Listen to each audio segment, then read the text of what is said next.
And away we go. Good morning, everybody. It is FTG Thursday. Now, to those of you who are new here in the last week or whatever, so since the last FTG Thursday,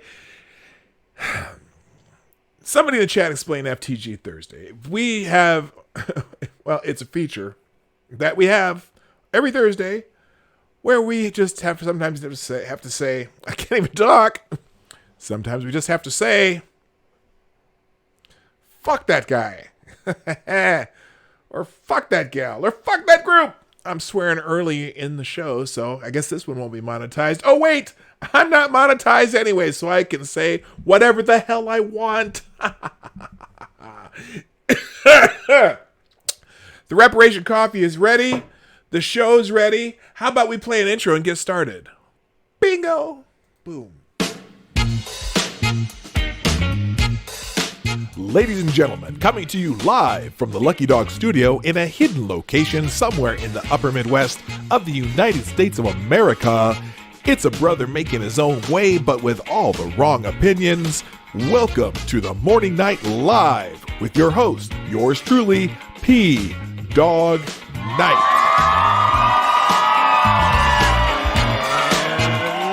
Stop the music. Good morning, world. Welcome to the Morning Night Live with your host, yours truly, Marty, also known as P Dog Night on the internet, on the P Dog Night channel. It is, what is it, Thursday? Thursday, the 16th of April. It is the 16th, right? It's Thursday. The days get so mixed up because there's never anyone on the roads when I'm driving. I feel like it's Sunday morning. But anyway, it is Thursday, the 16th of April, 2020. And I am so glad you're here on the 309th episode of the Morning Night Live. And a lot of you new people put me over the top, over the 700 mark.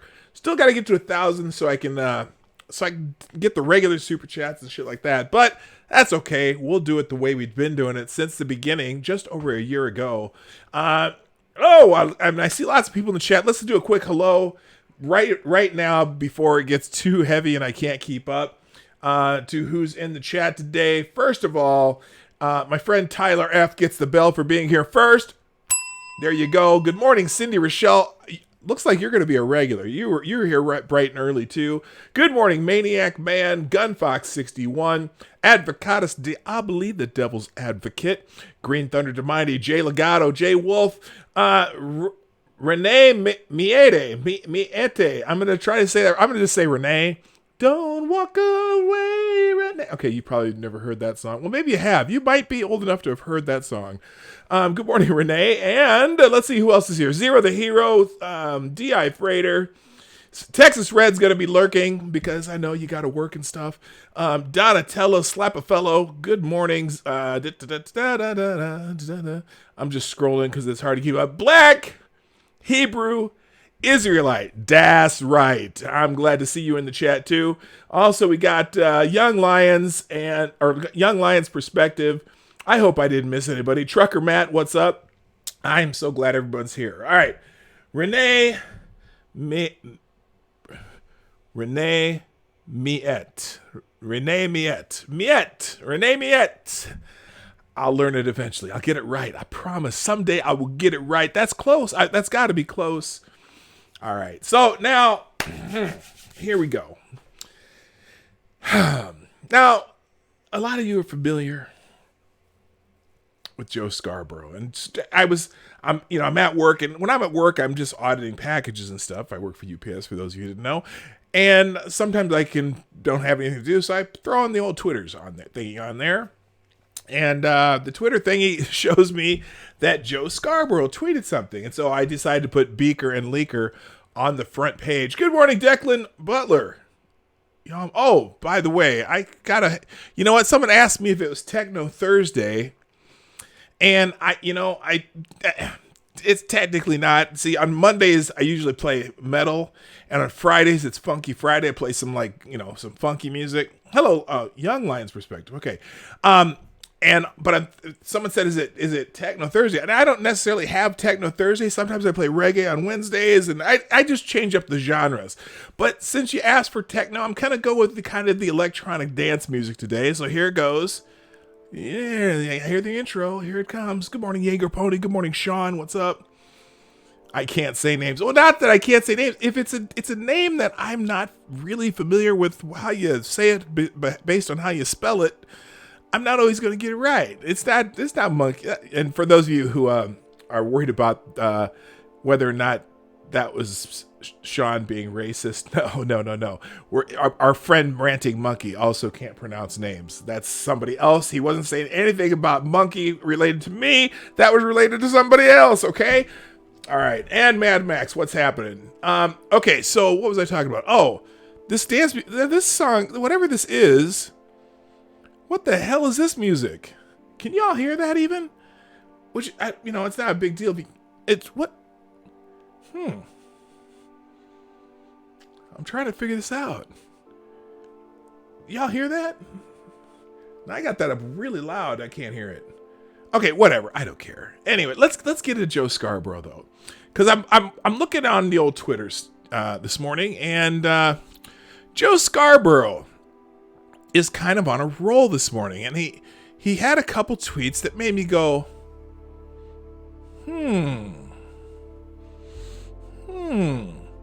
Now, so he puts on this right here. Okay, here it is. Here's the tweet that he put up there. Why is this all messed up? Oh, that's because this got to go up here. This got to go up here. And there we go. All right, web article. There we go. So Joe Scarborough tweets out this morning, Trump attacking the WHO because it trusted China's assurances that the virus was under control and did not pose a global threat is hilariously hypocritical. And then he puts here, Trump on 124. The U.S. greatly appreciates China's efforts and transparency. Now, if you were here yesterday, you would have seen exactly why Trump might have tweeted that on January 24th, because we read the WHO, what was it? It was like they have their little newsletter or whatever they put out, and they put out this announcement. What is with this music? This is okay. Hold up. I gotta fix it. This is putting me to sleep. I gotta have something going here. Come on now. What is the hell? Let's try this. Let's try this. This might be a little better.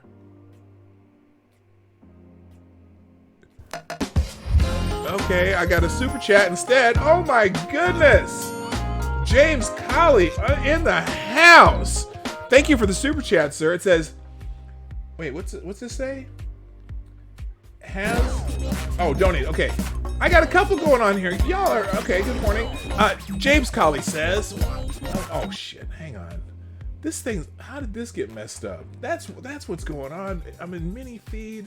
It doesn't read the whole thing. Gosh darn it. I gotta change how this is viewed. Sorry guys, I can't even read this damn super chat because this thing's all messed up. Hold up. Let me read this out loud from James Colley. Thank you for the $25 super chat, James Colley. You are the greatest right now in the world. Let me grab this. There we go. James Colley. Okay, it says, hi, I'm here.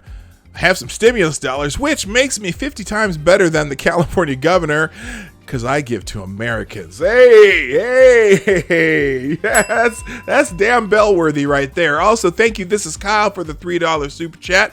Hello, chat people and P-Dog. Now, if you want to be part of that in the super chat program, you can do that through the Streamlabs link right down there at pdognight.live. You can watch the chat. It'll be in the chat every once in a while. Or you can go in the description down below. There's a link in the description to tell you where you can do that. That makes you what do you call that? That makes you a permanent part of the Morning Night Live of this particular show. Thank you so much, my gentlemen. I really, really appreciate that. Also, thank you quickly to Truckin' Bear and Necrosol, who retweeted my tweets this morning. If you want to see a notification that's a little more, what's the word? A little more reliable than the YouTube notifications, you can follow me on Twitter, Minds and Gabs. I usually tweet out the show every morning, or I'll retweet somebody else who did it for me in advance. All right. Also, if you see the name Lawyer Dog in the chat, for those of you who knew, that is one of my many nicknames. I'm not a lawyer, but I do play one on the internet. Amy in Connecticut, that's a new name too. Hello. Welcome to the show. All right, let me get back into Joe Scarborough. I've been flapping my lips long enough. So Joe Scarborough, let me see. Let's get into Joe Scarborough here. So Joe oh, now that music's a little more bumping, is it? Can you all hear that? It's kind of... Okay, it's going. Okay. Joe Scarborough this morning, he tweets, Trump attacking the WHO because it trusted China's assurances that the virus was under control and did not pose a global threat is hilariously hypocritical. So, and then what he does, he says what Trump said on January 24th. Well, you all know if you watch my show, on January 23rd, the WHO put out the notes from a meeting that they had that had said, China was doing this, and this, and that they, and basically it was in praise of how they were handling what was going on, and they're going to keep you informed, and they're going to do all this and this. So it absolutely made sense on January 24th for Trump to make that tweet. Duh. You know what? You have to base it on what's happening at the time. So, but here's the thing. What's fascinating to me is his very next tweet. And he tweets out a Politico article. Why? Okay, hang on a second. Here we go. Mini feed, legacy events. Let me fix this real quick. Okay. Here, let's do this. I'm sorry, guys. I'm being unprofessional here because somehow my view of this thing messed up and I can't read the damn super chats that people are giving me. All right, here we go. Let's fix this. Here we go.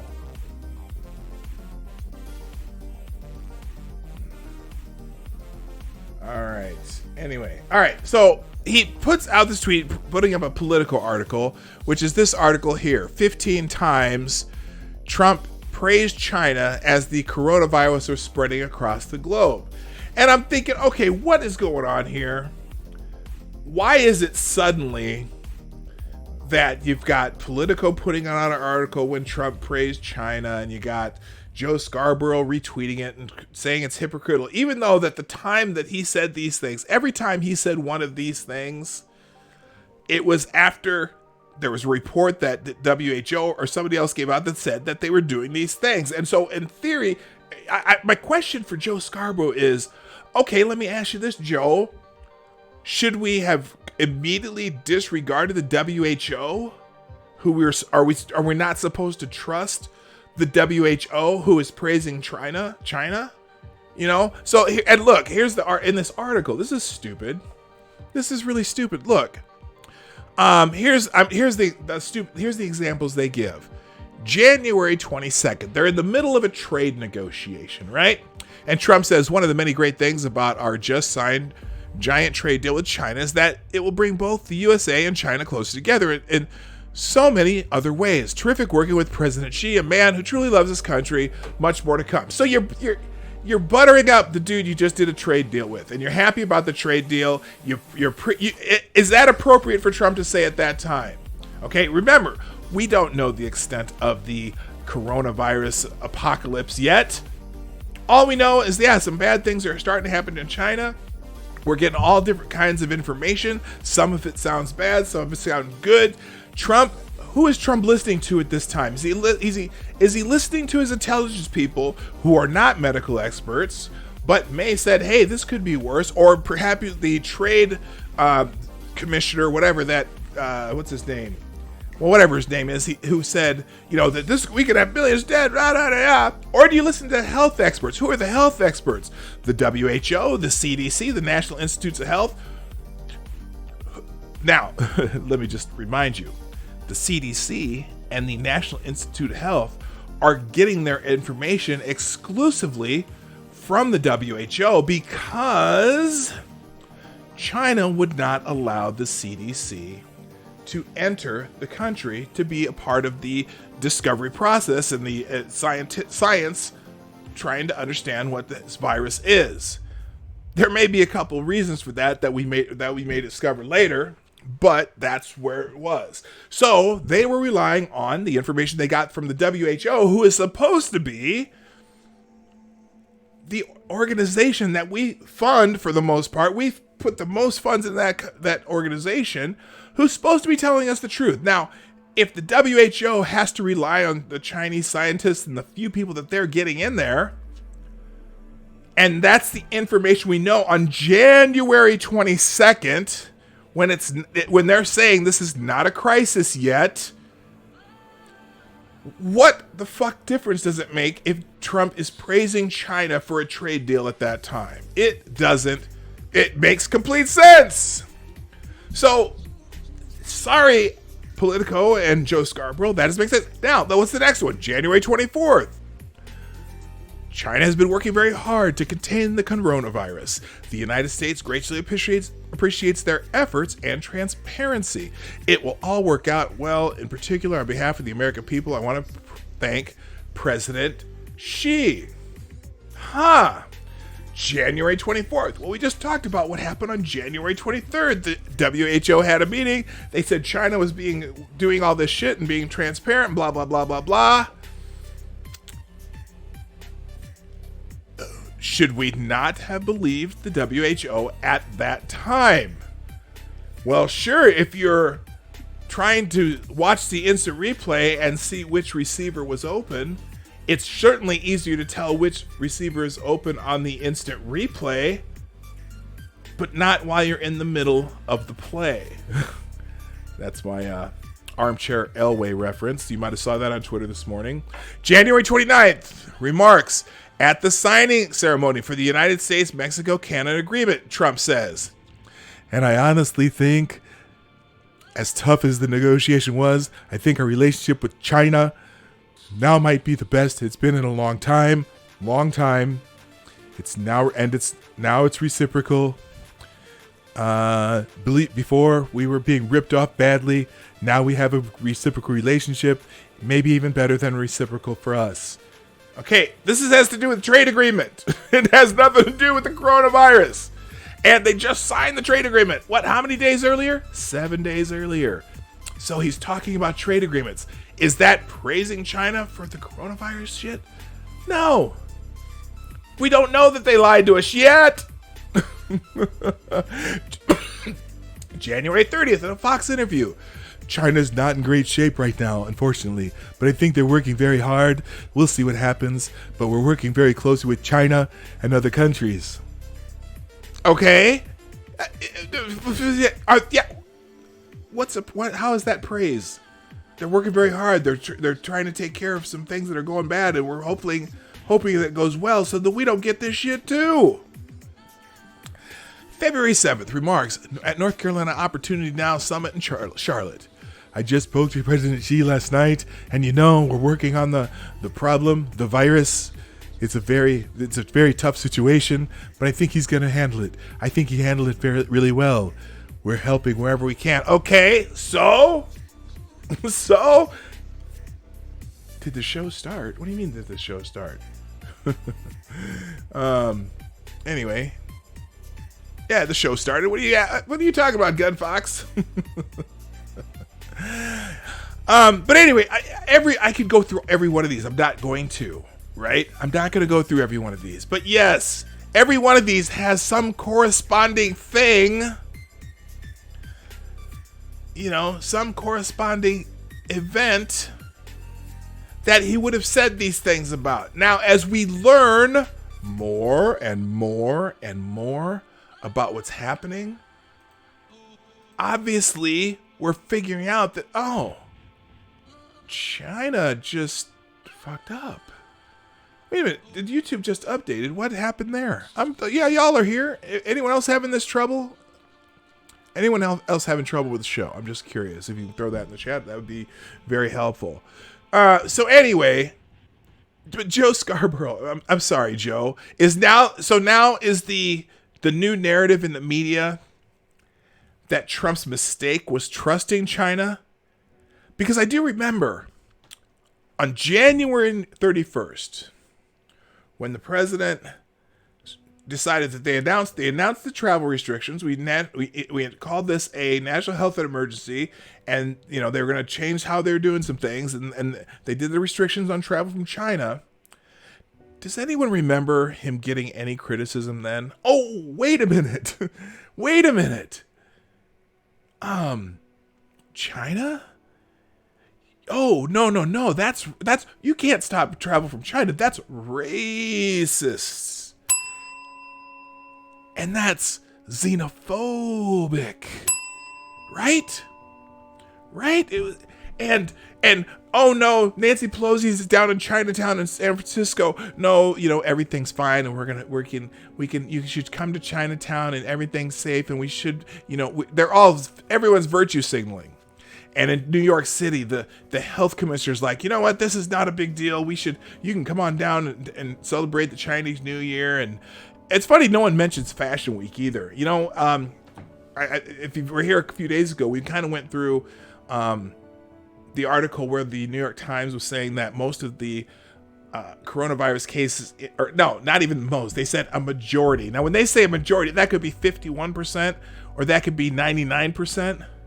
Probably neither one of those, but a majority of the cases, they were trying to do some kind of tracking, and they're saying that the cases came from, a majority of the cases came from Europe. And it clicked something in my head. Well, what happens early in February in New York City? Besides, the Chinese New Year's later in the month. But well, if it came from Europe, how did most of it come from Europe? Oh, because remember the biggest epicenter in the February was Italy? And what happens the second week of February every year in New York City? Fashion Week. And where was Italy hit the worst? Northern Italy, where all the designers and all the fashion industry and the clothing companies and the textile companies, that Northern Italy is the hotspot for fashion in Italy, Milan and all that part of Italy, right? So, and then also all these people traveling to the United States from Europe, from France, Spain, Germany, they had over 200,000 visitors to New York this year for Fashion Week. So again, it was invisible because, right, there's this 2 weeks, there can be up to 2 week incubation period. There can be all these people who are asymptomatic who could be carrying it. So that's where the cases came from Europe, but they said a majority of the cases, not all the cases. Now granted, the cases in Washington State, the cases in Chicago, they traced back to Wuhan. Of course, all the cases in Italy traced back to Wuhan, but anyway, I digress on that. But so I'm guessing the majority of the cases may have come from Europe, but I'm sure the cases that are near Chinatown in New York City probably came from Wuhan too. There's a lot of traffic from China. In fact, we're one of the most traveled to countries in the entire world, particularly through New York City, Los Angeles, Atlanta, and Chicago. So, that's just how it is. Quick thank yous. I got a couple more notifications here. Quick thank you, Cindy Rochelle. Thank you for retweeting the show. Jay Wolf, also Chi-Town Jay, and I believe I already said Truck and Bear, and Necrosaw Collins. Thank you all for promoting the show for me. That does wonders for my world. So anyway, it seems like the new narrative this week, now that China's, by the way, here's this is important too. Now, I'm thinking, here's me putting on the thinking cap. Oh, by the way, I am wearing the Hotep Nation hat today. Now, I don't necessarily consider myself Hotep, if you're familiar with the Hotep movement or Hotep guys, but I do have a Hotep Nation hat because it's Thursday. If you're familiar with Hotep Jesus or Uncle Hotep, they have a show called Hotep's Been Told You every Thursday night at 7 o'clock Central. I believe it's 8 o'clock Eastern. Now, you're not going to agree. I don't agree with everything they say, but their show's entertaining. For me, it's like going into the barbershop because the brothers sitting around the barbershop talking about stuff while you're waiting to get your hair cut. And I love their show. I agree with a vast majority of what they say and their kind of whole theories and things. I don't agree with everything. Sometimes it can get a little bit on this conspiracy side, but it's a great show. They're funny as hell to listen to. Highly recommend their show. So it's Hotep's Been Told You. Usually it's on Hotep Jesus channel. So you can look that up yourself. All right, now here's the reason why I think this narrative is popping up right now. Because the other day, CNN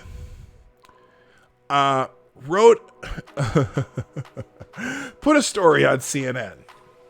And it's kind of a good example of how the Chinese propaganda machines are just churning out shit as fast as they can to get ahead of being criticized, get ahead of China being criticized.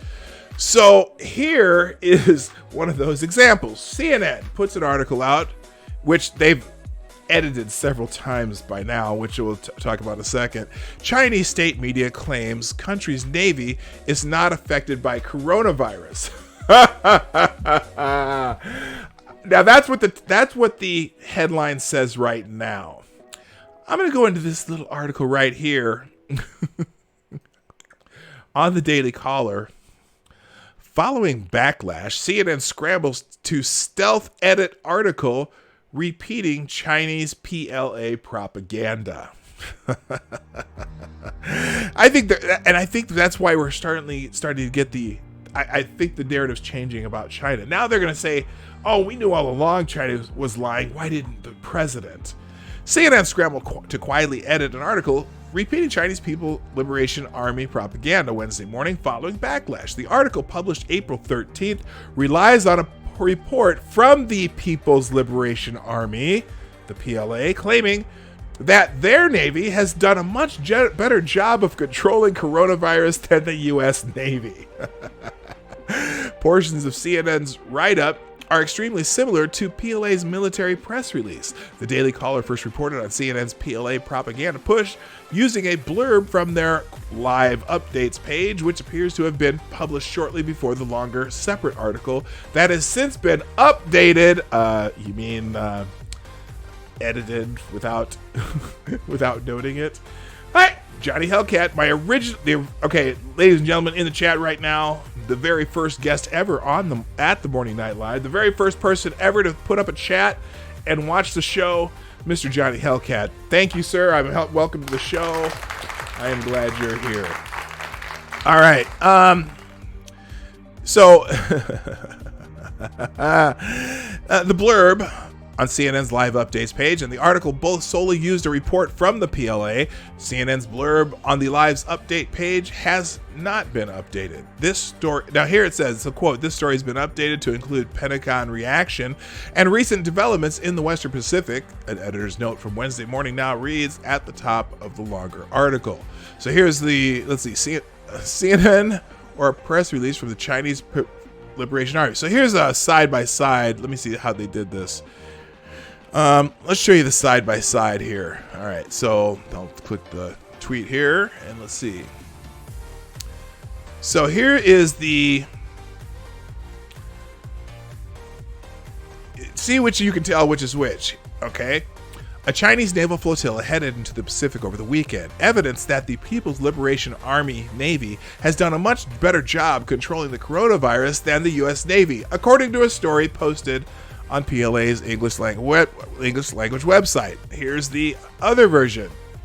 A Chinese naval flotilla led by an aircraft carrier reportedly sailed through the Miyako Strait and headed toward the Pacific Ocean, prompting the Chinese military experts to say on Sunday that the fleet demonstrated success in novel coronavirus epidemic control work.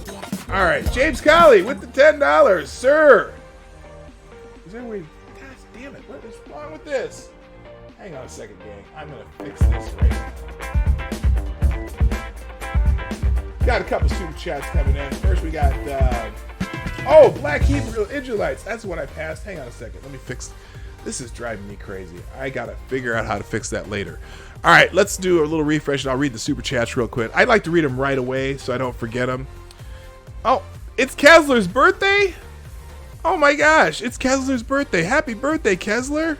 All right, real quick. Black Hebrew Israelites with the $2 super chat via Streamlabs. Quote, I just got my Trump check. Here you go, my brother. Keep exposing these liberal crackers. That's right. Don't trust China. China is asshole. Because China is asshole. And the Wu-Tang flu ain't nothing to fuck with. That's right. Thank you, sir. Black Hebrew Israelites in the house with the super chat. Oops, there we go. I think the crowd's going wild. Well, maybe not. The crowd is supposed to be going wild, but it ain't going wild. Whatever. All right. And also, thank you, James Colley. Sir, those are hate facts generated by Trump administration to dismantle the country because he would rather watch it burn than hand it over to an upstanding Democrat. No, an agent of Mrs. Clinton is here to make sure I'm being good. I'm not sad, Hillary. Oh yeah, you got to be careful. You got to be careful with them hate facts and don't mess with the Clintons. People end up dead. Okay? All right? Oh, you know what? Let me find this real quick. Oh. My friends, I have some friends that were on this we got a 10-person text message stream that's been going for about 2 years now, and we send each other jokes and stuff. And there was a picture of Ron Jeremy. Now, if you're not sure who Ron Jeremy is, somebody in the chat can explain it for you. But a picture of Ron Jeremy on one side and a picture of Jeffrey Epstein on the other side. On Ron Jeremy's side, it said hung. On Jeffrey Epstein's side, it said not hung. If you don't understand that joke, have somebody explain it to you in the chat. Okay, moving on. What the hell was I talking about? I have no idea. Oh, okay, so the propaganda from the Chinese on the old internet, or by the CNN doing Chinese propaganda. So yeah, there was the. There we go. So basically, you couldn't tell whether or not it was the CNN writing the story or whether it was Chinese propaganda. And moving on, CNN's update came following backlash over the post on social media. They changed it to Chinese state media claims the country's Navy is not affected by coronavirus. Now that okay, so CNN's article still repeats Chinese PLA propaganda, but the wording has since been edited to make the post appear more skeptical. The Pentagon statement now included in the article strongly pushed back on PLA's claims. Quote, senior U.S. military officials have strongly pushed back on any notion that the U.S. military is not prepared, even with the Theodore Roosevelt at least sidelined for now. I don't want anyone out there in the world to think that somehow the U.S. military's readiness is significantly degraded. It is not, said General Mark Milley, chairman of the Joint Chiefs of Staff. CNN's article currently reads. The updated article also includes U.S. observers who have cast doubt on the PLA's claims that its naval operations have not been impacted by the virus. These observers who denounced PLA's claims were not included in the original write-up. So here it is. Originally it said, China's PLA Navy is controlling coronavirus and its aircraft carriers deployment proves it, report says. Now you got to remember, the Chinese Navy, I can't remember how many aircraft carriers they have. I think they only have maybe 3 or 2, and only 2 of them even ever have been functioning.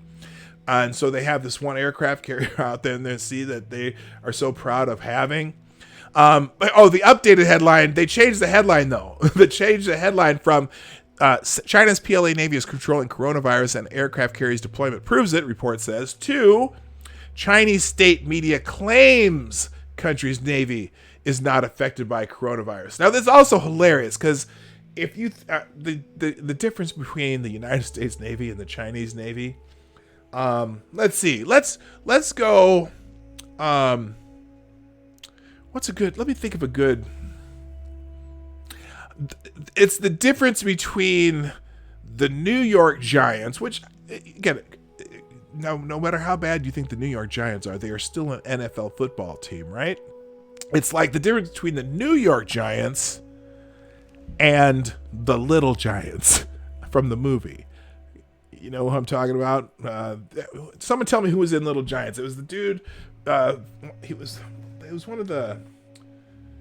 in Ghostbusters, and he was Great White North. Who's that actor, that comedian? Oh well, whatever. They bought that ship. Oh, they bought that ship from Rusty. They haven't built their own. The one they built does not function for shit. Anyway, Cryptic. They have one that was a cruise ship they converted, and they only have one. They only have one aircraft. I thought they had a second one that they built that didn't work. Okay, it's the one they built. It's the one they converted is the one that doesn't work. Then I think they bought one from Russia. Whatever, they're Navy shit. So anyway, the story explicitly states that the sourcing. The story explicitly states the sourcing as a PLA storyline and identifies the Global Times as a state-run tabloid. That transparency is key as a global news source serving a global audience. CNN's Vice President of Communications, Matt Dornick, covered his ass with, previously told the Daily Caller. China did not immediately respond to a request for comment from the Daily Caller on if it's still stood by the decision to push Chinese state media report. After editing the article, the network's write-up comes as distrust in China grows regarding the novel coronavirus. So anyway, by the way, that was Ed O'Neill. I was thinking, who's the little dude of, what's his name? Rick Moranis. That's who I was thinking of, but he wasn't in Little Giants. He was in another stupid movie where he became a coach and everything worked out in the end, because any of those movies are like that. Anyway, yeah. So, but anyway, let's get back to Joe Scarborough though. Okay, so Joe Scarborough, yeah, he put that message out, and ladies and gentlemen, I think he knows what that means. Can we get an FTG for Joe Scarborough? FTG Joe, or FTG Morning Joe. Throw an FTG in the chat for Morning Joe. By the way, Kessler, it is your birthday, and I'm not the ranty monkey. I'm not going to sing badly, but I am going to wish you a happy birthday. There you go. Happy birthday to Kessler, my friend, and a regular here at the Morning Night Live. All right, let's move on, because now I just want to get into some of my bookmarks, and I'm just going to kind of get through some of this crap. Let's see.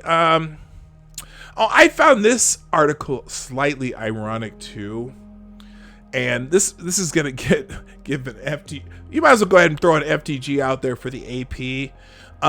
Some leaders use pandemic to sharpen tool against critics. Stabbing Joe Scarborough, you happen to be in the chat, so you're gonna FTG to yourself. By the way, welcome Joe Scarborough to the show, who seemingly is starting to become a pseudo-regular. We might see you more often. This must be if it's a good time of day for you to watch YouTube. I'm glad to have you in the audience, sir.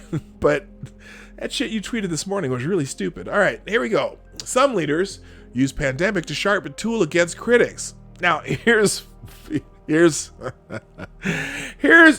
all right. Do y'all see the irony in this article? Just the title alone.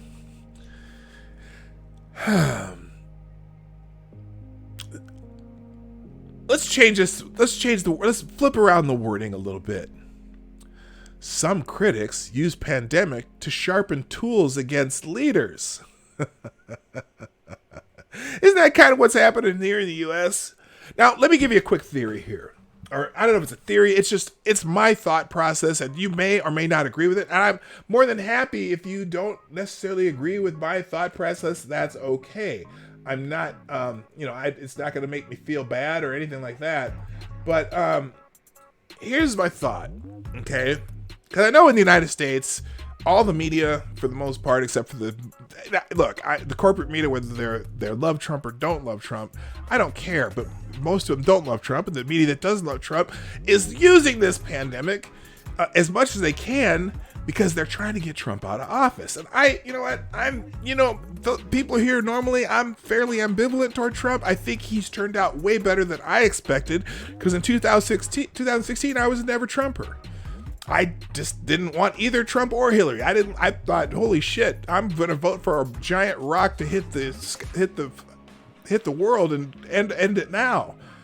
I thought they were both idiots. But Trump, as far as function, has turned out pretty good in my mind. In fact, I think he's turned out very good in my mind. There's some things I still go, someone take his phone away sometimes, but otherwise, the results are way better than I ever expected, and I'm not so, it doesn't bum me out at all. I'm probably going to vote for him. Okay? But the media has been on this constant crusade from the day he got elected to try to make everything about him and try to get everyone to hate him. And they have basically CNN and MSNBC and the Washington Post and the New York Times have made it their life mission to oppose him, right? Why do I have this screen up? Hang on. Oh, thank you, Cryptic. Cryptic in the house.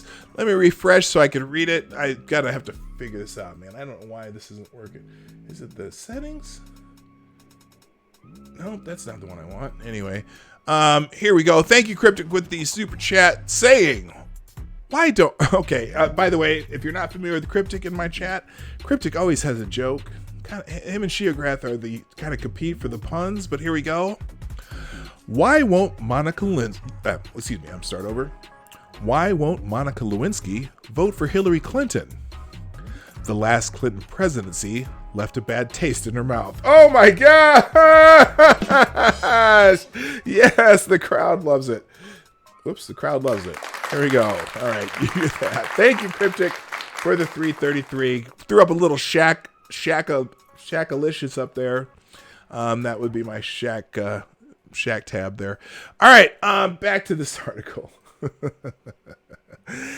So some leaders use pandemic to sharpen tool against critics. Well, it's certainly got the media to sharpen their tools against Trump, but unfortunately, they keep trying to cut him with a butter knife, and Trump seems to be going at him with a 50 cal sub. But anyway, health concerns were on artist Danai Usama's mind when he returned to Thailand last month from a trip to Spain. He noticed that he and his fellow passengers did not go through medical checks for arriving at Bangkok's airport and thought it worth noting on his Facebook page.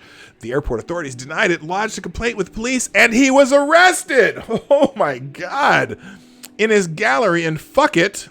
Is that how you say it? Phuket? Is it Phuket? Fuck it. That's how I would say it. Maybe it's Phuket, but I like to say fuck it because it's funny. For violating the Computer Crime Act by allegedly posting false information, an offense punishable by up to 5 years imprisonment. Holy shit. Can we get an FTG for Thailand? Holy fuck. Denai told the Associated Press that his Facebook posts, though public, was really meant just for a small circle of 40 to 50 people instead it went viral. He believes the government is afraid his opponents would use his observations as proof it was failing the fight against the coronavirus and acted against him as a warning to others. As governments around the world enact emergency measures to keep people at home and stave off the pandemic, some are unhappy about having their missteps publicized. Others are taking advantage of the crisis to silence critics and tighten control. COVID-19 poses significant threats to governments and regime security as it has the potential to expose poor governance and lack of transparency on issues that affect every citizen in a given country, said Im Sin Ping, an associate professor of political science at the University of Sydney. As the pandemic is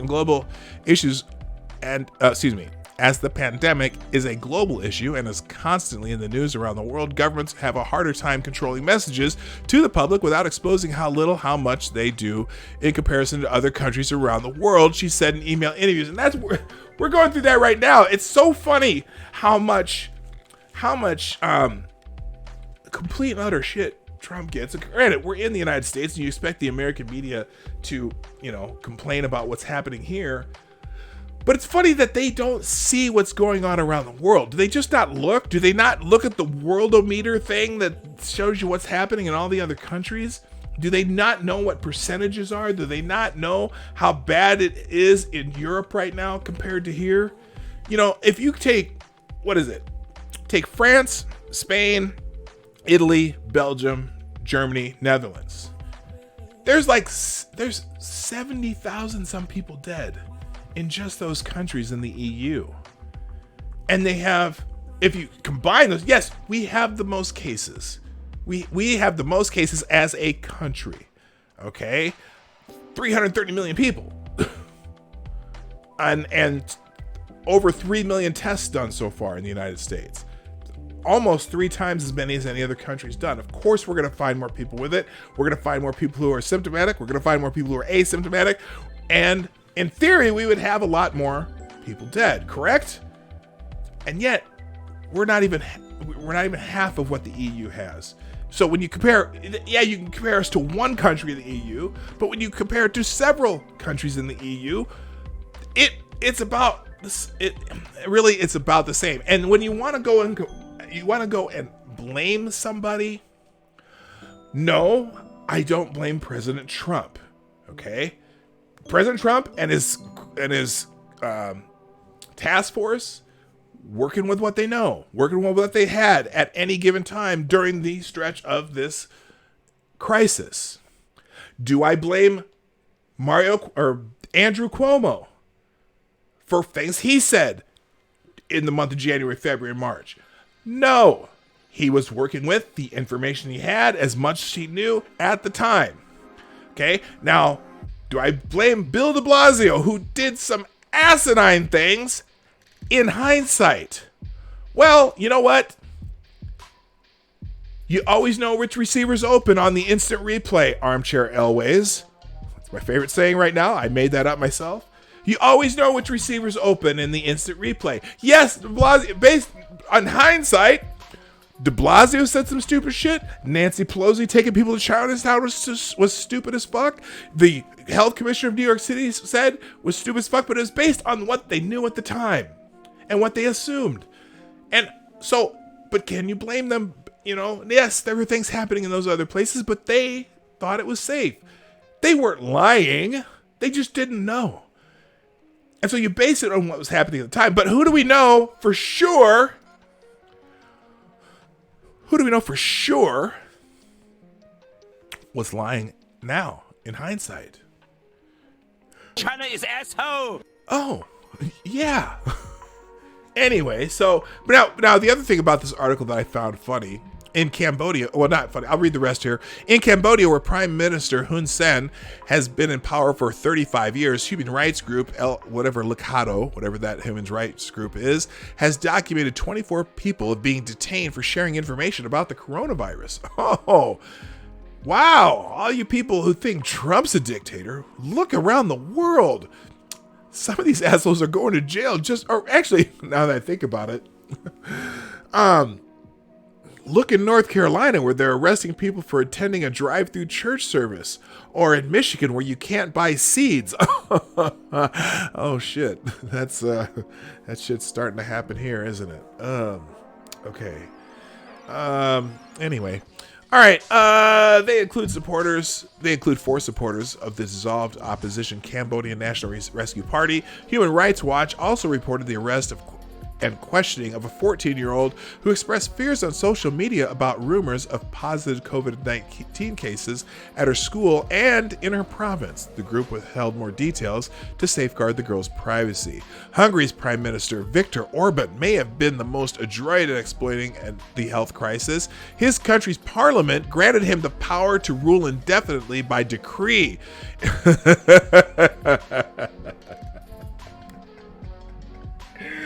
Could you imagine? These people are bitching about Trump saying about I have the power to do this or whatever, and he may or may not, I don't care. But the fact that they're calling Trump a king and a dictator and all the shit that trends every fucking day on Twitter. These people would not survive in Hungary. I'm just telling you. Holy shit. One aspect of the law ostensibly passed on to cope with coronavirus calls for prison terms of up to 5 years for those convicted of spreading falsehoods or distorted facts during the emergency. Now, what does that even mean? Look, how you could every conspiracy theory and rumor and everything that comes up about this, you go, could that be true? Because remember how they were saying, okay, some people were starting to talk about that lab in Wuhan. Remember the lab in Wuhan that said that the media's been poo-pooing about, this is a conspiracy theory. They thought they were making a weapon, but this is just a conspiracy theory, blah, blah, blah, blah, blah. Well, now there might be some evidence that, yes, that lab in Wuhan, a place where they were studying viruses, and there actually is an article that I have for that, and hopefully I can find it as we're finishing out today, because that's one I want to show you. But yes, there's that lab. That's where they were studying viruses in bats, and the United States warned them 2 years ago, because the United States knew about this lab. And now I'm wondering, okay, who covered this up? The United States knew about this lab, and they warned them that they got to be really careful because the safety standards at that lab were a little sketchy.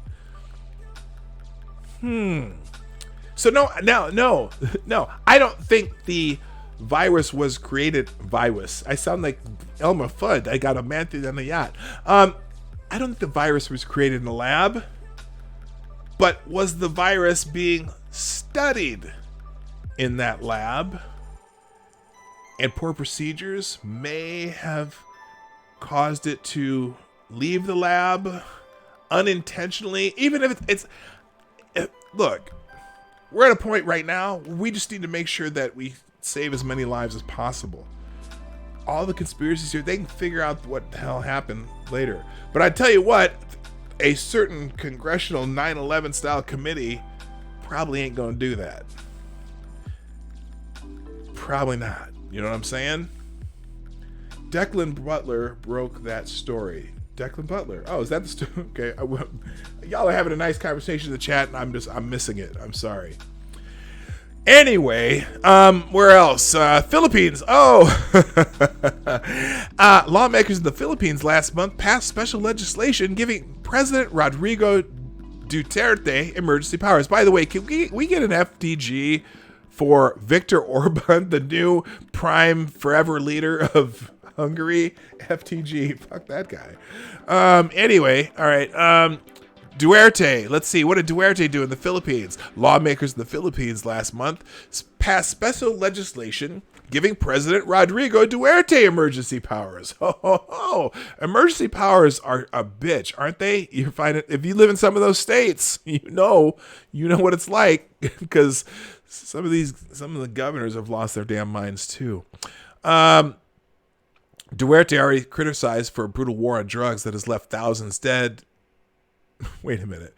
The thousands dead, that the war on drugs has left thousands dead. Did the drugs also leave thousands dead? But he's not fucking around. Has been fiercely belligerent toward critics. The new law makes spreading false information regarding the COVID-19 crisis on social media and other platforms a criminal offense punishable by up to 2 months in jail and fines of up to 1 million pesos. Oh my God. Oh, that's $19,500. At least 2 reporters have been charged by police. Oh, yeah. Trump hates the media. Trump. Okay, in the Philippines, the media goes to jail. At least 2 reporters have been charged by police with spreading false information about the crisis. So they could go to jail and have 1 million pesos fine. Can we get an FTG for Duterte, or however you say his name? Egypt expelled a correspondent for the British newspaper The Guardian over. By the way, speaking of being anti-media or whatever, remember when China sent all the American journalists home during the beginning of this crisis? Didn't want any American journalists in their country. They expelled them. But yeah, Trump's a dictator, right? Egypt expelled a correspondent for the British newspaper The Guardian over a report citing a study that challenged the official count of coronavirus cases. Iraq, okay, fine, FGG Egypt. Iraq suspended the operations of the Reuters news agency for a 3-month period and imposed a fine of about $20,000 for reporting the actual number of infections and deaths was vastly more than the government acknowledged. Can we get an FTG for Iraq? In Serbia, police briefly detained a journalist, Anna Lalic, who wrote about a lack of protective equipment and chaotic conditions at a large hospital complex. The clinical center said her article disturbed the public and hurt the image of the health organization. Can we get an FTG for Serbia? The government also closes daily coronavirus news conferences for journalists, asking them to send their questions by email. It said it's meant to stop the spread of the virus, but rights groups and independent media decried it as a form of censorship. But Trump is a dictator, out there talking about it every damn day. A state of emergency was invoked late in March that gives Thailand's Prime Minister, Prayuth Chan-o-cha, that sounds like something like ESPN the Ocho, ESPN 8. Anyway, Prayuth Chan-o-cha extraordinary powers to fight COVID-19, including censoring the media. Can I get an FTG for Thailand? More than a dozen people in Thailand reported to have been arrested on the charges related to spreading coronavirus information. Not coronavirus itself, but coronavirus information. Anyway, so I think that's the last country that we have to FTG. Oh, wait a minute. Okay, and then this reported from Budapest, Hungary. Okay, so look, imagine. Can you imagine? Any of these reporters who were in these briefings yesterday, these last few weeks, who are asking Trump some very stupid questions. Some of them questions are good, and some of them are for information. But imagine if this was in one of those other countries, and one of those journalists got up and started saying the same shit they're saying to Trump in that environment. Could you imagine? Imagine there's no heaven. No, let's not even start there. Oh my gosh. All right, moving on. Let's see. Let's see. I don't know. We're going to skip the Fauci article. Where the hell? Oh, and now, some of you stimulus check people who got stimulus checks, we haven't gotten ours yet. We may not get ours. We just had to refile our 2018 taxes, so we may or may not get it. Anyway, apparently the ABC News wants to know, and it's funny, every day ABC News has a headline that basically is a passive-aggressive fuck Trump article. And here's today's ABC News passive-aggressive fuck Trump article with the headline, "As stimulus checks hit bank accounts, many encounter roadblocks." Oh, yes! This is the passive-aggressive fuck Trump article from ABC News of the day. More than 80 million Americans can expect to receive emergency coronavirus relief payments direct deposited into their bank accounts this week, according to the Treasury Department. But as the payments roll out, many of those eligible to receive them are encountering problems ranging from persistent error messages on the new online payment tracking tool. Can you imagine what the new online payment tracking tool is getting right now? Surprised they didn't get a 401 message. Anyway, to money deposited into the wrong account. Oh no, how could that happen? There are also reports of payments going to people who are deceased. Yeah. Okay. Let's say, okay, let me just brush this up to you. Let's say somebody died in the last few months, right? But they filed taxes in 2018. How does the federal government know that you're deceased? How do they find that out? Anybody? Anybody? Of course there's going to be payments that go to people who are deceased. because if they're sending checks, imagine. So, for example, my father-in-law passed away last year, late last year, and he had a bank account that his tax refund would go to. Now we've closed that account, so there's no way for them to send it to that account. But I imagine because he filed taxes in 2018, and that's what they're basing it on, a lot of people may have died since they filed taxes for 2018. That was over a year ago. So yes, there's going to be some deceased people who get checks sent to them. Duh. Brian Leeds of Waterford Works, New Jersey, was looking forward to his payment to help his mother, who is a widow, pay her rent and bills. He received a tax return in January via direct deposit and was expecting to see his payment in his account. When he checked the IRS Get My Payment tool to track his money, it showed that the funds were being sent to an account number that was 1 digit off. They messed up 1 digit, and it was the last digit, and I was confused because they have my direct deposit information. So how could they screw that up, for the lack of a better term, Leeds said. A cornerstone feature of the $2 trillion emergency relief package passed by Congress in March, the direct payments to Americans will be a lifetime to those who are out of... What's that mean? That sentence doesn't even make sense. I hate internet journalism. They don't have editors. Oh, lifeline. Maybe I just can't read. A lifeline to those who are out of work or struggling to make ends meet as the economy contracts. Individuals making $75,000 or less and couples making $150,000 or less are eligible to receive $1,200. Individuals and couples in those income brackets are also eligible for $500 for each child 17 years or younger. The payments are smaller for individuals making up to $99,000 and couples making up to $198,000. Americans making more than that will not receive a payment. According to the IRS, those who filed in 2018 and 2019 tax returns are provided direct deposit information that automatically receive the payments in their bank accounts, but that has not been the case for everyone, like Leeds.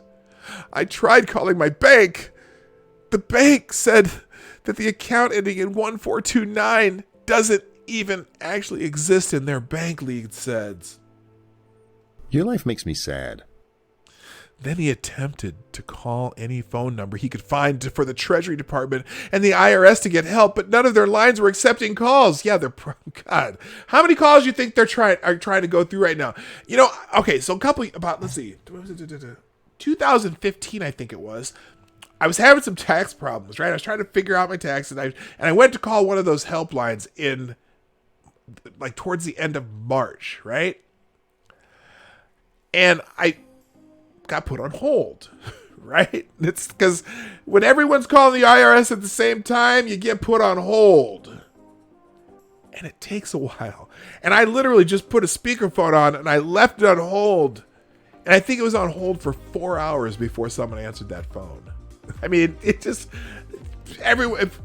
come on now.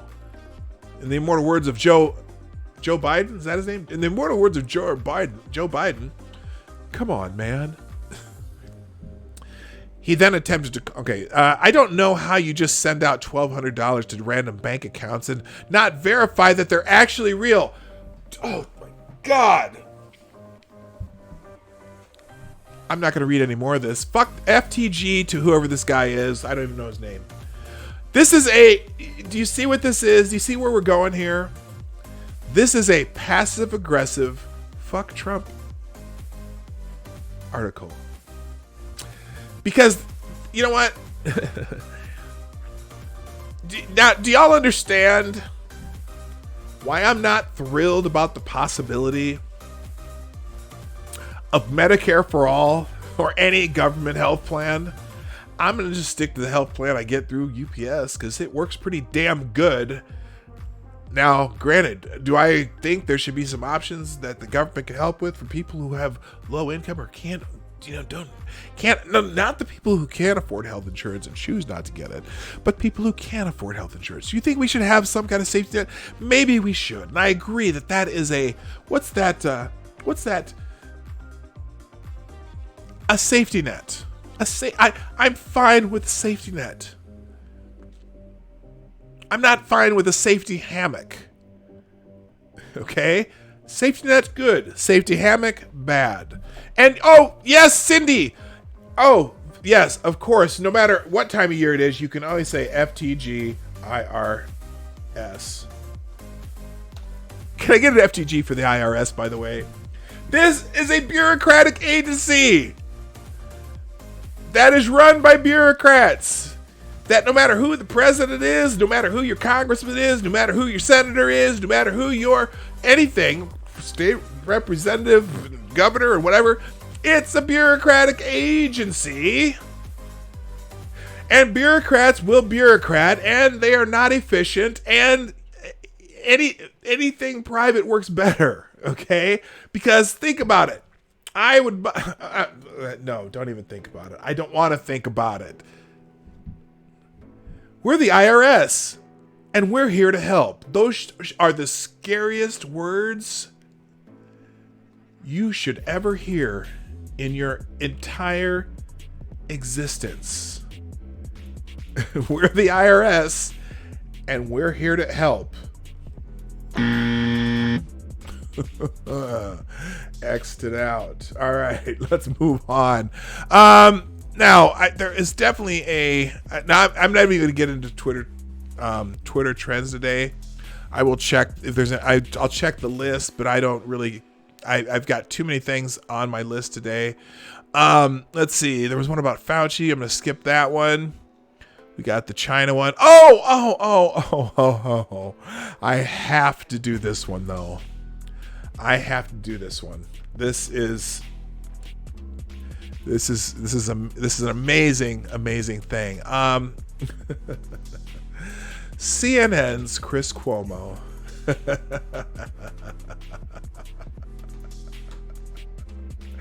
CNN's Chris Cuomo.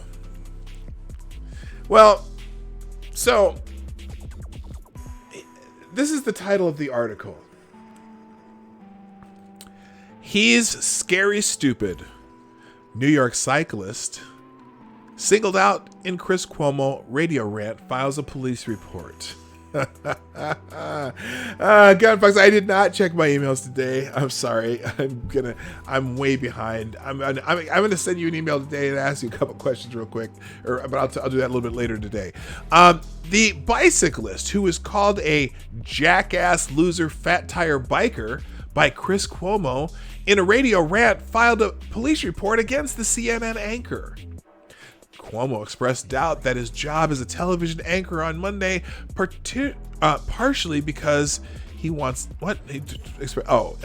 partially because he wants to be able to fire back at those who confront him, like the guy he threatened to throw down the stairs, and apparently this fat tire biker. I want to be able to tell you to go to hell, to shut your mouth. I don't get that doing what I do for a living.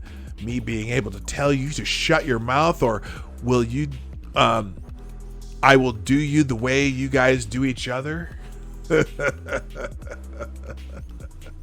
Was he talking to Don Lemon when he said that? Never mind.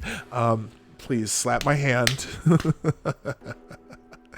He said on his Sirius XM radio show, I don't want some jackass loser fat tire biker to be able to pull over and get in my face and in my space and talk bullshit to me. I don't want to hear it.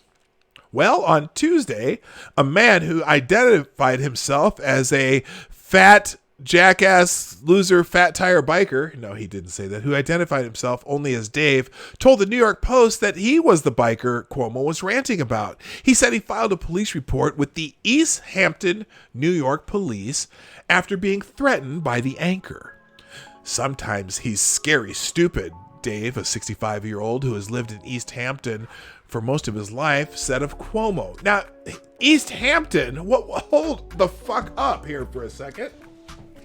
What the hell was Chris Cuomo doing in East Hampton? the Hamptons, you know, the Hamptons, the little exclusive, super rich area where people live and they have their exclusive parties and they're all this and that. The Hamptons, in the immortal words of Black Hebrew Israelite, that's right.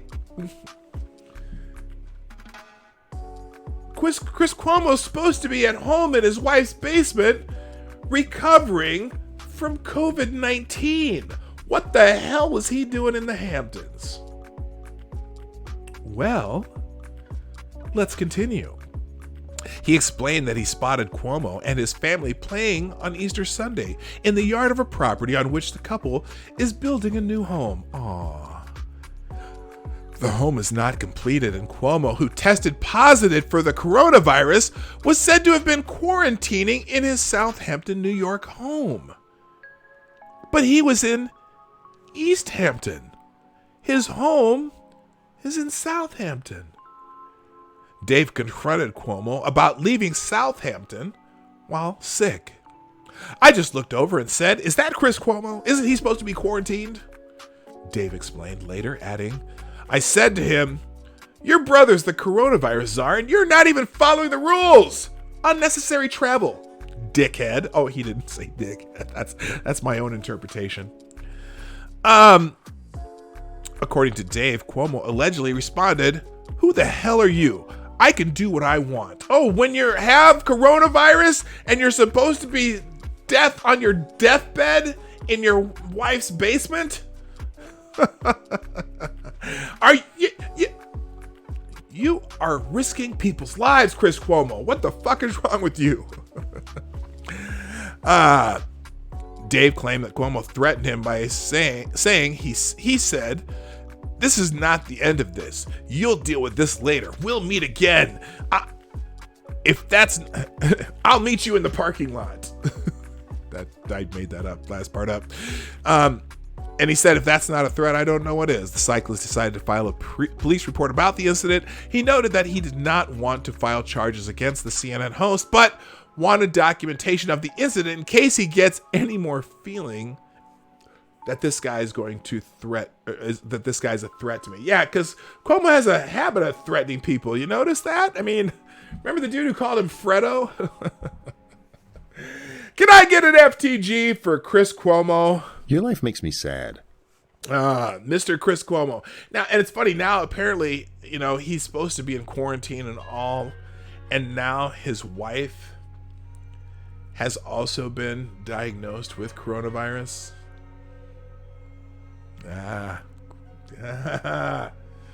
Way to go, Chris Cuomo. Way to go, Chris Cuomo. All right, let's finish this up. I got a couple more here, and then we're going to get out of Dodge. By the way, thank you, Becca Farley, for tweeting out the show. You know I always appreciate that. By the way, the Morning Night Live is brought to you by you, the viewers of the Morning Night Live. If you'd be so kind, hit that share arrow down below. Share the show out with friends and family and your internet friends and all that shit. And you can, just a couple clicks, you can send it out on Facebook, Tumblr, Twitter, Reddit. There's a couple more out there. You can even email it to your mom. And I know your mom would love to see me because I'm a decent looking guy. I'm a little older than most of the people in the chat, but I'm still okay. Chicks dig me sometimes. I don't know. Never mind. Not anymore. My Lady Boomer digs me, and that's all I need. So there. Also, if you want to do super chats, be a permanent part of the show, you can do that through the Streamlabs link in the description down below, or you can go to pdognight.live right there. It says it right there. And there's a little thing on this corner that you can do super chats and donations. So thank you. All right. Again, we're gonna let me check real quick if there's anything major trending on Twitter right now. If there's any breaking news, I don't believe there is. Now on the Explore tab, let's see. Do they have coronavirus? Oh, well, see. Oh no. I wasn't gonna do it if it's not coronavirus, but look here. The promoted video or promoted thing is hashtag healthy at home from the World Health Organization. Hey, we're clicking this shit. Let's see what this says. The World Health Organization, staying at home? Join our new challenge and show us what you'll do to be healthy at home. Oh, good God. Oh, good God. Here are some ideas to stay healthy. Be active. Eat healthy. Don't smoke. Meditate. Meditate? Oh, I'll see you later, D.I. Freighter. Thanks for coming by. And read books. Okay. Yoga? I'm not going to read that. Okay, and then they're showing people doing healthy stuff. Oh, we've got another super chat. Let's check out what it is. Let's see here. Let's click this and refresh the old thing over here until I got to get that fixed. I got to figure out how to do that. Thank you to Cryptic, who has donated another $3.33 and says, why do white people own so many pets?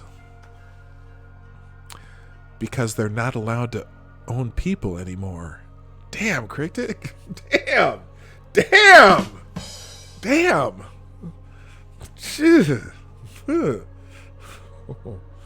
Okay. That's a joke. God damn.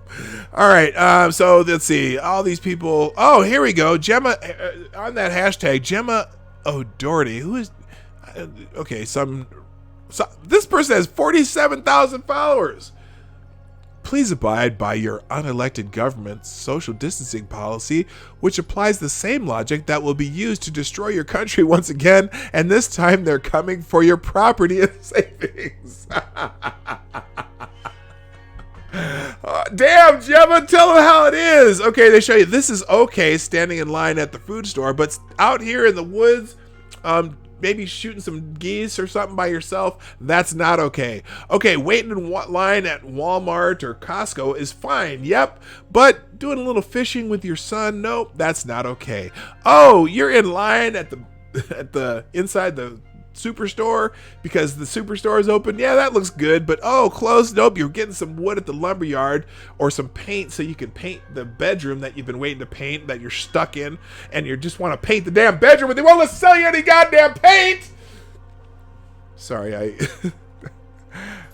I might resemble that remark. Low risk, going to the Dollarama, but high risk, taking your kids to swing on the swing set. Just you and the kid. Don't do it. Thank you, Johnny Hellcat. Oh, we've got another super chat. Let's see what this one says. Hang on a second. Let me refresh the old screen here so I can read it because I can't figure out how to fix it on that screen. It says, oh, it's a little slow refreshing there. Thank you, Johnny Hellcat, for the $2 super chat. It says, hit the like button like Epstein to the floor. Wait, what? Hit the like button like Epstein to the floor.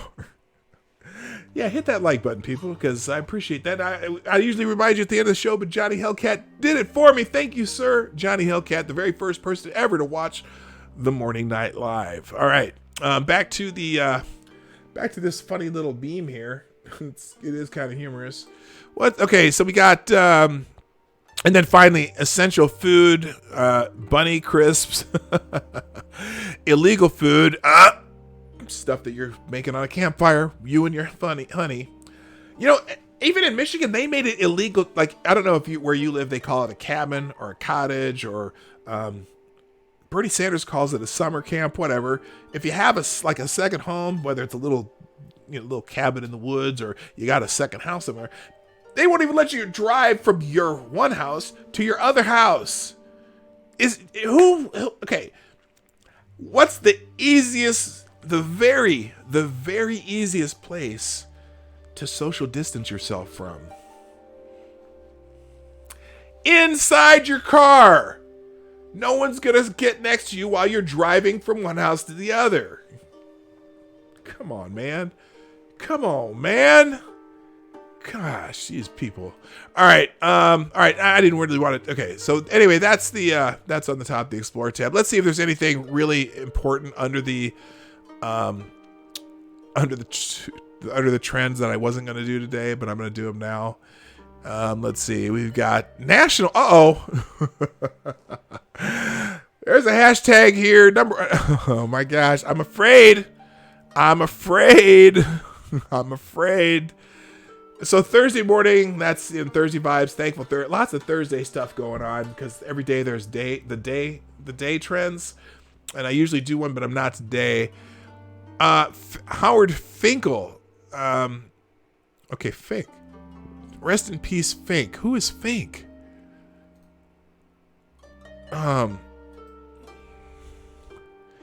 When every fan of a rather wide age group envisioned themselves becoming WWF or E champion, and in their daydreams, we all heard Howard Finkel's distinct voice bellowing, "And new!" Okay, he was an announcer for the WWF/WWE. One of my favorite Howard Finkel moments and one of the voices of my childhood, rest in peace, Fink. Let's see what they say here. He's the announcer for the WWE Hall of Famer, Howard Finkel. Okay, I don't know what that means. Yes! The Fink! Now you're talking about nostalgia. Give it up for the Fink, baby. All right, glad he's been on the treadmill. Eat your heart out, Ricardo. Greatest announcer of all time right here. Yeah. Okay, let's see. Couldn't wait to hear this man say my name when I first got here. Okay, so Howard, the Fink has passed away. Rest in peace, Howard Fink. Is he crying? I think he is. I always say you definitely know you made it when Howard Finkel announces you, man. That was Oh, huge you're strike for me. incoming. That's all right. It's trending on Twitter. This is news. I am still 100% on my. Hang on. Ladies and gentlemen, introducing the challenger. From Chicago, Illinois. Weighing 218 pounds, CM Punk. All right, there we go. That's Howard Finkel, the legendary WWE announcer. By the way, as far as copyright strikes, I am 100% on disputing copyright strikes. And because copyright strikes really, first of all, they don't take. Now they no longer shut your video down unless it's in certain countries. But even the ones that I've had that would take your video down in certain countries, I've won all of them because all of mine are part of a news and commentary program, and it's very easy to argue with them about that because you just look at my show, never more than a minute or two of stuff, and I'm usually commentating about it. So I've won every single copyright strike that I've disputed. So there you go. Let's do that. Now the other one on here though that I was fascinated by, there's a couple on here that are interesting, but I'm only going to go do this one because I have another article I want to go through. National Horny Day. Now here's the problem. Whenever you see something like that trending on Twitter, I have to do what's called the NSFW check first. Or is it NSFW? Not safe for work. NSFW check. Because, I don't want to. There are some trends every once in a while. I get naked people and shit. And I'm just wondering what National Horny Day is. But I don't want to. Okay, I'm scrolling through this. Okay, nothing. Okay, let's see. It's National Horny Day. But the only thing I'm fucking is ugly. Oh my god. Now actually I'm pretty shocked because there's no nudity. So that's a good thing. I mean, look, so for example, someone put up some anime that's not necessarily anime porn. Then this is the one with the mermaid with the hooters covered, and there's a horny something there, and then this guy. It's National Horny Day, but the only thing I'm fucking is ugly. Okay, that's National Horny Day, and that's as bold as I'm going to get. All right, let's finish up with a couple feel-good stories, and that is not the one there. I'm going to start closing some windows here. Okay, I'm going to finish with a couple feel-good stories because I want to leave you with something that's warm and fuzzy that makes you go, "Aw." I want to come back to the Morning Night Live and see the happy stuff too, even though I like to talk shit about other things. But anyway, this is a story from Good Morning America. Thanks for everything you do amid coronavirus good news is happening. And the couple highlighted good news stories, so we'll just go through a couple of these and then we're going to get out of Dodge. First responders and healthcare professionals surprised with free groceries at checkout. First responders and healthcare professionals were surprised with free groceries at the checkout at Winn-Dixie and other supermarkets in 7 states. Southeastern Grocers, which owns all Buy Low, Fresco y Mas, Harvey's supermarkets, and Winn-Dixie stores surprised community heroes at the checkout to honor those working on the front lines.